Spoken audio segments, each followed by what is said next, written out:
Imagine for a moment you are completely cut off. You're thousands of miles from home, you've been robbed of everything, and you're surrounded by a culture that feels just totally alien. And it's not just the culture. The climate itself is hostile. The sun is physically painful. You don't speak the language. And then the real terror sets in. You lose track of time. Not just the day, but the year. You have no idea when your own holidays are. You start to pray, and you find yourself using the names of a god that isn't yours. It sounds like a psychological thriller, doesn't it? But this was the reality for a 15th century Russian merchant.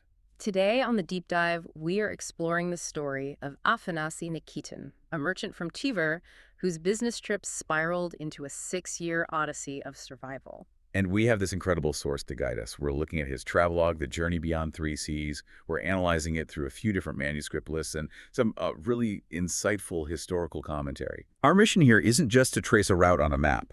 We want to get inside his head. This is a story about the psychological cost of survival, about a man's identity slowly being dismantled. Right. And before we get into it, we need to set the timeline. Because when you think European explorer in India, who comes to mind? Vasco da Gama, the Portuguese fleets. Exactly. But Nikitin's journey starts in 1466. That is almost 30 years before da Gama even reaches India. 30 years. That's a huge gap. It's massive, and it's a totally different kind of journey. This isn't some state-sponsored expedition with cannons and warships. No, this is a private entrepreneur, essentially. A lone merchant. He's on the ground, he's vulnerable, and he is completely at the mercy of the world he's walking through. So let's start in Tver, 1466. Afanasy has a plan. He's got letters from the Grand Prince, the Archbishop. It seems simple enough, right? Sail down the Volga, trade, make a profit, go home. Standard operating procedure. But the Volga in the 15th century, it wasn't a safe highway, it was a frontier. It was volatile. Volatile feels like an understatement for what happens next.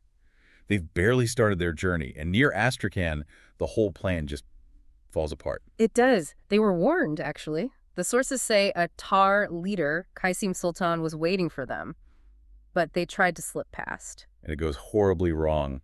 The manuscript says their ship gets stuck on a fishing weir. What exactly is that? Well, think of it like a trap, a sort of dam made of wooden stakes and nets built across the river to funnel fish. Their ship literally runs aground on it. So they're sitting ducks. Completely. The Tatars board them and they're looted. But that's not even the end of it. They manage to limp forward towards Durban, and a second group, the Kitaks, attacks them. And this time, it's total. He writes that they were robbed and had to beat their foreheads to an official named Vasily Papin. Yeah, the phrase beating the forehead, it means to bow so low in supplication that your forehead touches the ground. It's extreme begging. They're pleading for help. But the help doesn't really come. There's this one quote that just sets the stage for everything. He writes, "We wept and dispersed. Whoever had something in Rus went to Rus.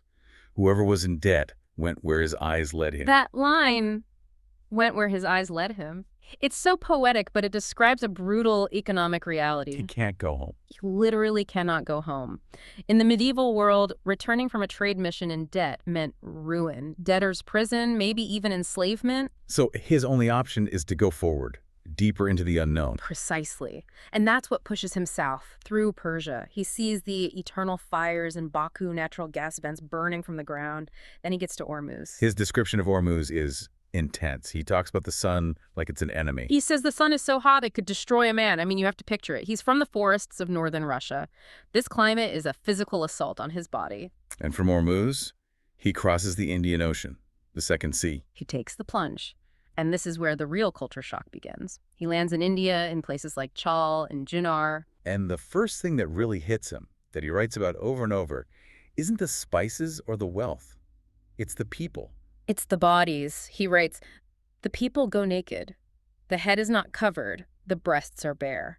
Coming from Orthodox Russia, where everyone is covered head to toe in wool, this must have just been mind-blowing. It was. And he's also suddenly hyper-aware of his own appearance. He notes that the people are black, and he is white. He says crowds follow him around just to stare at him. He becomes a spectacle, an alien. Mm. And that's a dangerous thing to be when you're alone. It is. He also immediately picks up on the social structure, the incredible gap between the rich and the poor. Right, the common people are naked, but the rulers, the Khans, are draped in fine cloths and carried around on golden litters. And the military power on display. He describes the Sultan's procession with 300 elephants in armor. 300? I mean, can you even imagine what that looked like to a 15th century Russian? It's like seeing a column of tanks today. He describes these citadels on their backs full of armed men. It's just sensory overload. But amid all this chaos, he's also struggling with something deeply personal. He's trying to maintain his religious practices. Yes, he mentions he's fasting, not eating meat. And this brings us to the real heart of his story, the crisis of faith. Right. This incident in the city of Junar. It's terrifying. He had managed to get his hands on a stallion. This was probably his one big investment, his ticket home. His Hail Mary pass to get back to solvency. Exactly. But the local Khan sees the horse, realizes Nikitin is a Ruzin, a Russian and not a Bezerman, his word for a Muslim. He just takes the horse. He confiscates it and gives Nikitin an ultimatum. And it is absolutely brutal. He says, convert to Islam, stand in our faith in 4 days, or you lose the stallion and your head. I mean, just picture the terror. He's alone. There's no one to appeal to. He has to choose between his life and, in his worldview, his eternal soul. It's a complete trap, so how does he get out of it? Pure luck. A treasury official named Khoja Muhammad happens to arrive in town, and Nikitin manages to get his ear. He intercedes, and the Khan backs down. So he survives. But the question is, does he really escape unscathed? Because this event seems to change him. It absolutely does. After this, his diary stops being so much about trade. The focus shifts. He becomes obsessed with the spiritual state, with the sin of just being in this land. And this is where the language in the diary starts to get really interesting. He begins to mix languages. It's one of the most fascinating aspects of this source. He's writing in Russian, but he starts using Turkic and Persian words for God. Olo for Allah, Kudo for God. He even writes Allahu Akbar. God is great. It's like his brain is trying to find a way to connect to the divine using the language of his environment. He's praying to his Christian God, but the words coming out are Muslim. There's one quote that is just so heartbreaking. He says, I've forgotten the Christian faith. I do not know when Easter is. And for a medieval Orthodox Christian, that's not just forgetting a holiday. The liturgical calendar is time. If you don't know when Easter is, you are spiritually lost at sea. He has no books. They were stolen. So what does he do? This is the paradox, right? Yeah. It's incredible. He improvises. He keeps the form of Christian fasting, eating only bread and water, but he has to use the Muslim calendar to know when to do it. Wait, so he's asking locals when Ramadan is, and then he observes a Christian-style fast during their holiday. Exactly.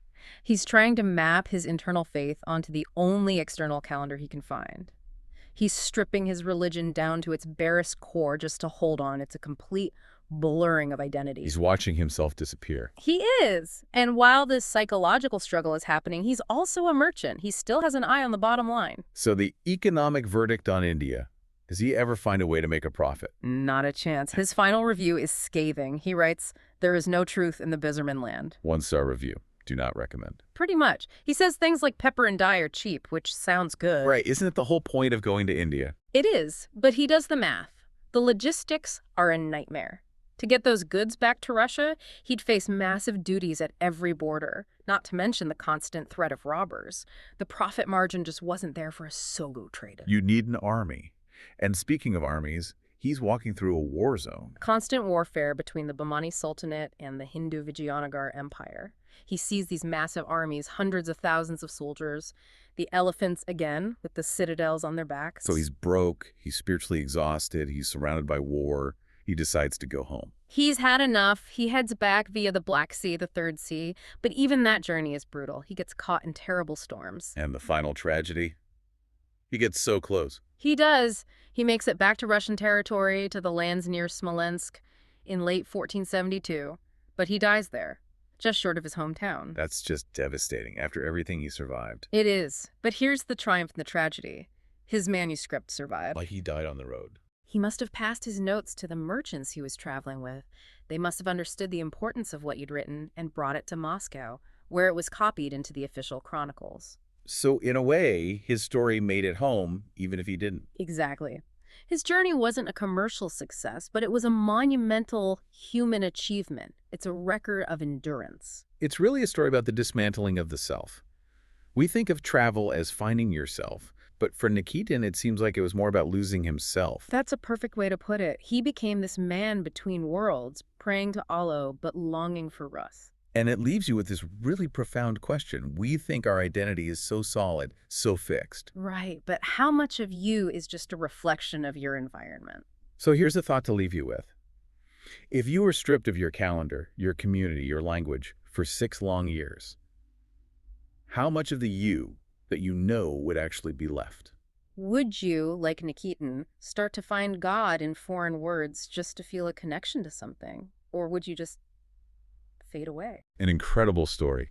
Afanasy Nikitin, the lonely merchant who left us a window into the medieval soul. Thanks for joining us on this deep dive. My pleasure. It's a journey worth taking. See you next time.